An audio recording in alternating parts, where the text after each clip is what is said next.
Doctor Baba Saheb Ambedkar జయంతి ప్రతి సంవత్సరం April 14వ తారీఖున ఘనంగా జరుగుతుంది. ఈ 133వ జయంతి సందర్భంగా అంబేద్కర్ గారి గురించి మీ యొక్క అమూల్యమైన సందేశం చెప్పండి.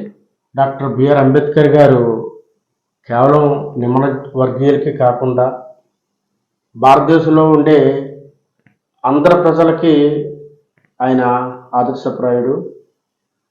బాబాసాహెబ్ అంబేద్కర్ గారు రచించిన రాజ్యాంగం భారతదేశంలో ఉన్న విభిన్న జాతుల ప్రజలందరూ దాన్ని అమలుపరుస్తున్నారు. బాబాసాహెబ్ అంబేద్కర్ గారు కేవలం భారతదేశానికి కాకుండా ప్రపంచ దేశానికి మణిహారు లాంటి వ్యక్తి అయినా. Okay, thank you. మంచి సందేశం ఇచ్చారు. డాక్టర్ బాబాసాహెబ్ అంబేద్కర్ భారతదేశానికే కాదు ప్రపంచ దేశాల అధినేత. మరి తెలివైన జ్ఞానులు ఆయన ఒకటైన ఆనంద్ గారు చెప్పారు. అలాగే భారతదేశం భిన్నత్వంలో ఏకత్వంలో ఉన్నదంటే భారత రాజ్యాంగం పటిష్టమైన రాజ్యాంగం అని ఈ 133వ జయంతి సందర్భంగా అమూల్యమైన సందేశాన్ని ఇస్తున్నందుకు మీకు కృతజ్ఞతలు.